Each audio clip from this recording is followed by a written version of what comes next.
What's up, Midlife Mavens? This is a quick reminder for locals. I am hosting a workshop in Waterbury this Wednesday at the Treehouse. We are focusing on the centers right now in our human design journey, so feel free to join us. And I am also hosting the first in the series, the intro series, at the Sanctuary in Burlington on Thursday. So links in the show notes, please join us. Welcome back, my midlife mavens, to Midlife by Design. I am your host, Lori Lisai, and I help midlife women learn how to use their human design so they can shed the shoulds and be who they came here to be. I am so excited for this week. It is Halloween coming up. It is Samhain, which is the midway point between the fall equinox and winter solstice. And oh my God, my cat is going crazy in the background. So she's excited too. I am hosting a little gift for you. I'm dropping 3 episodes this week. They're all short, like in the 20-ish minute range. And I am diving into themes around Halloween, around the thinning of the veil, around our ancestors, around our intuition, all themes that are super important at this time of year. And it's just an exciting time to be able to go inward and deeply connect. So I wanted to create a little mini series for you. So I hope you love it as much as I have loved creating it for you. Please let me know. And without further ado, let's dive into episode 1 of this series. Hello, my beautiful midlife mavens. Welcome back to Midlife by Design. Today, this week, I have for you a special treat, which is a short series, 3 parts, in honor of Halloween, which is, as you know, coming up on Friday. And this is such a special time of year for witchy-like folks, for woo lovers, for people who truly believe that we are all connected and that this veil between the afterlife and the whatever shape we take when we are not in human form is thin during this time of year is something that we love to celebrate. We love to focus on. So I wanted to do something for you, dear listeners, to lean into this time of the year and to celebrate it and to also help you along your own journey. So, of course, I have my witch hat here, which I wanted to wear for you during these 3 episodes. And if you're watching on YouTube, you can see that because I have my Midlife by Design background on, like the top of the hat keeps disappearing. Maybe that's a fun little trick that the ancestors are playing on us. Who knows? But anyway, I was like, well, I can record with this thing that looks just like a giant circle around my head, or I can take it off. So we'll see. Maybe I'll decide to put it back on for the next episode. But I am going to drop 3 episodes this week. One on Monday, Wednesday, and of course on Friday when we celebrate Halloween. And they're going to be short-ish episodes where I am coming to you with a theme that is celebrating and or connected to Halloween, the thinning of the veil, and some of the things that we can lean into during this week to help our own personal growth along the way. So for today, I want to talk about ancestral patterns and what we do during midlife, which is our rewriting, right? Our jump start into the second half of our life, which we are rewriting for ourselves as opposed to for other people. So if you're in midlife and you feel like you've been living a life that has been mainly for other people, then this is going to be an episode for you to come back to think about what else might be pulling at the threads that you feel like, or that's making you feel like you need to follow this path that you've been on that doesn't feel aligned for you any longer. And we're going to answer that in this episode. So, the idea of this time of year is that it is said that the veil is thin, meaning that this separation of us from our ancestors who have passed on is much less apparent during this time of year than it is during any other time of year. And our ancestors can show up every single day of our lives. But during this year, especially, it is the specific time when we are called to honor them and to honor their struggles and what they went through and the personal growth that they experienced in order for us to be here in this moment experiencing what we are experiencing. So, I want to talk a little bit about conditioning and how it relates to our ancestors. So, think about your grandparents, for example, your great grandparents, if you happen to be lucky enough to know them, or if maybe you heard stories from your grandparents about their parents. And think about the beliefs and the belief system that they came from. And then think about your parents, who are your closest ancestors, right? And think about their belief systems and how those have all shaped who you are in this moment. And what kinds of decisions have you made because of your parents, your grandparents, your great grandparents' beliefs? What kind of decisions have you made for yourself because of your family dynamics? A lot of times we make decisions consciously and unconsciously because we feel like we want to please our parents.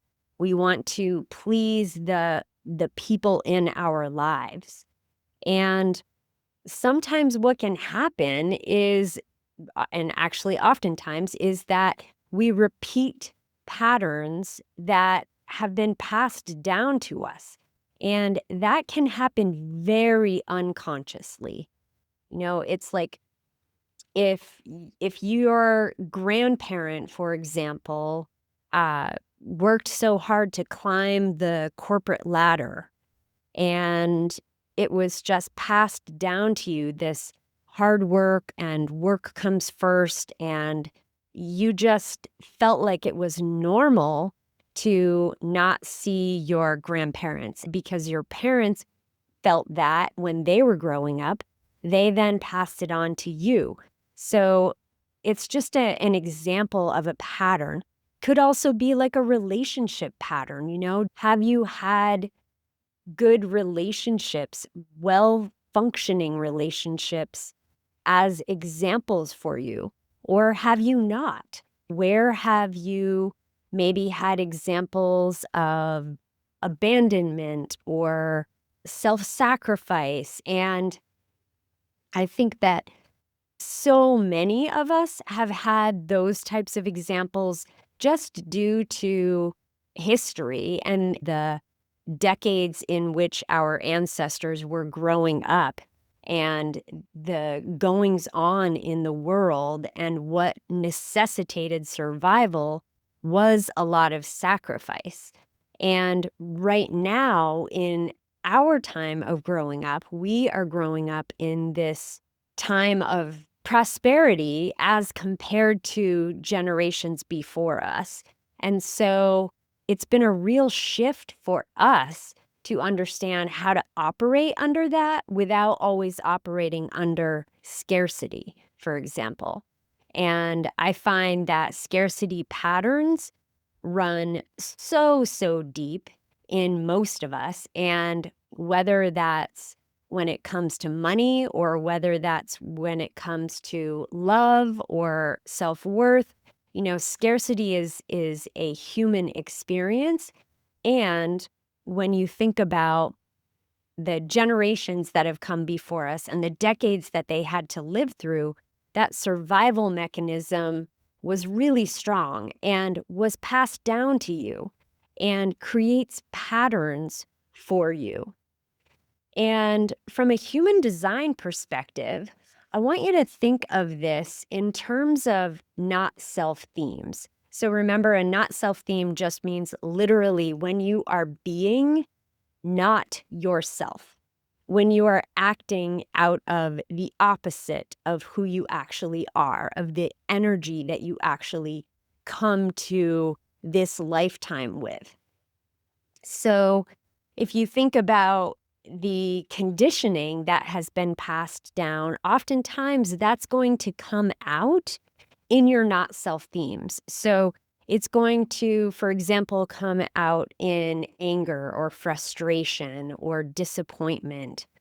It can also come out of not self themes of the different centers in human design. So, for example, overthinking with the head center, or feeling like you want to get attention and speaking out in order to get attention if you have an undefined throat. So, just thinking about how those not self themes play out in relationship to the patterns that have been passed down to you. And this time of year is a really good time to consider these things because we're honoring our ancestors by saying, hey, I see the struggle that you went through.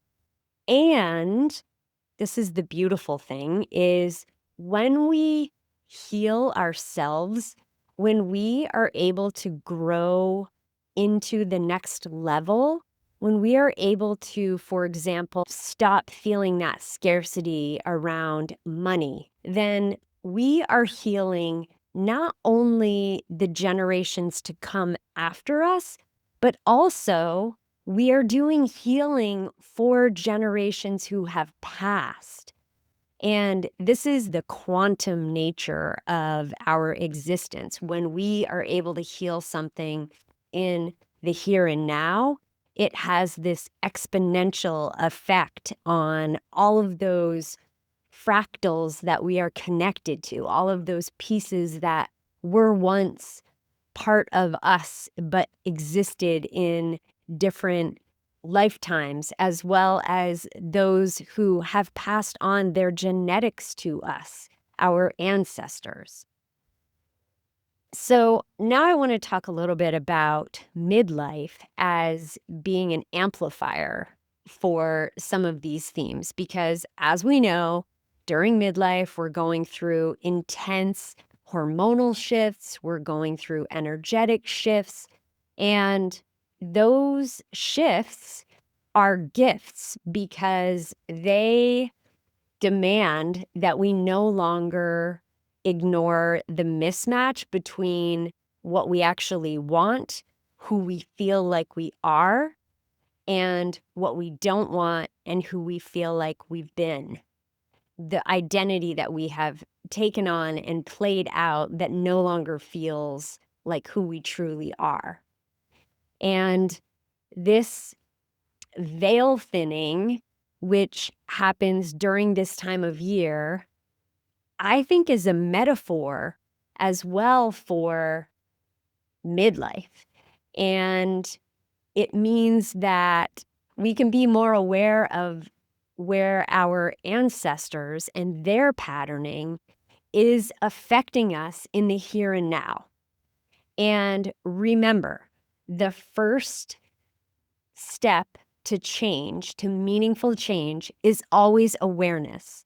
It's always understanding that this piece needs to change, because if you don't notice it, if you aren't aware of it, then you cannot change it. It will not change. You have to bring your awareness to it with intention in order to make those pivots.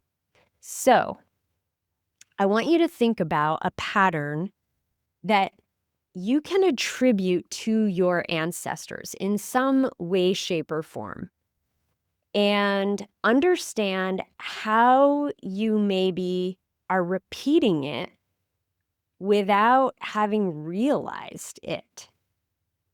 Was there a pattern that when looking back, you can see that one of your parents was so clearly in this pattern, and you could see it because you're on the outside and you probably are having some kind of judgment about it as a negative thing? And is there any part of that pattern that has been passed down to you and also subconsciously accepted and adopted by you? What patterns have you adopted from your parents that you feel you're ready to shed, that you're ready to let go of? Are there any patterns even from your grandparents that you can see that have been passed down over generations? So I invite you to do some journaling on this. And if nothing is coming to mind immediately, this is where you can really tap into the thin veil and invite in your ancestors to help you in the journaling process. And okay, if you're listening to this podcast, you're probably a little bit woo. And I need you to open up even more to that woo part of you and think about opening up that journal, holding that pen in your hand, and calling in your ancestors. Now, I want to give you a caveat here. You're calling in ancestors who have your highest good in hand, who are here for your highest good. And that is it. Be very, very clear about your boundaries here. You are calling in only those who have your highest good at hand. And when you call them in, have the intention in mind that you are exploring generational patterns that are ready to be released. And then just start writing. And I used to do this with my students all the time. I just framed it as like a free write for them and just explained, you put your pencil down on the paper and you start writing whatever words are coming to your mind. Don't worry if they make no sense. Don't worry if, you're not forming a thought. The magic happens when the pen is constantly touching the paper, creating words. And it may start with something like, I'm not sure what I'm going to write about, but I am curious about my generational patterns. And so I am writing this journal and then see what comes through your pen. See what happens. See what your ancestors have to say. And then I invite you to thank your ancestors for their sacrifices, for their personal growth during their lifetimes, for the patterns that they sent to you or passed down to you so that you could break them, so that you could be the generational, quote unquote, curse breaker.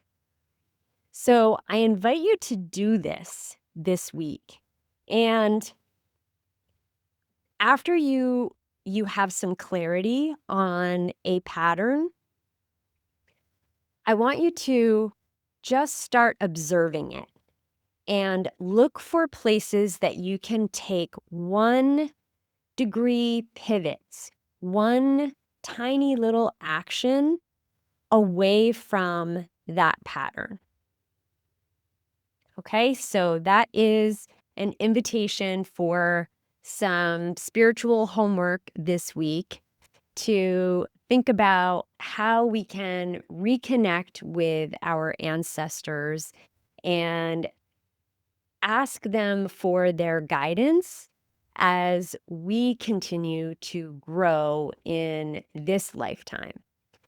And if this is really resonating with you, if it's landing and you feel like this kind of work is what you want to continue doing and digging into and understanding more about yourself so that you can heal yourself as well as generations to come, then this is the work I love doing in my one-to-one coaching. So I'll leave the link in the show notes. And I want you to just remember that you are not trapped by ancestral patterns that have been passed down to you. You're not a victim of your lineage. You as a soul chose to come here with this family lineage. And chances are this soul group of yours has traveled through many lifetimes together. And this moment right now is you consciously choosing what legacy you carry forward. And I am so excited for you to do that. So I would love to hear how this goes for you and what patterns you came up with, what you are interested in breaking. So send me a note on socials and let me know what comes out and how maybe you're going to tackle it, or if you need some ideas for how to tackle it, just reach out. You can find me on Instagram or Facebook or Threads. If you're on Threads, I would love to hear from you. And look out for the next episode to come out, which will be a bonus on Wednesday, which will be the second in this series to celebrate Halloween and Samhain. All right, and here is to living midlife by your own design. I'm so excited that you are listening to this little mini series on Midlife by Design. And if you are loving it, please send me a note on socials. It means so much to me when I hear from listeners because sometimes it feels like I'm speaking into the void, although I know there are people listening because I can see it in my analytics. But reach out and let me know, what did this episode say to you? What did it spark in you? Did it help you to connect with your ancestors? I would really love to hear.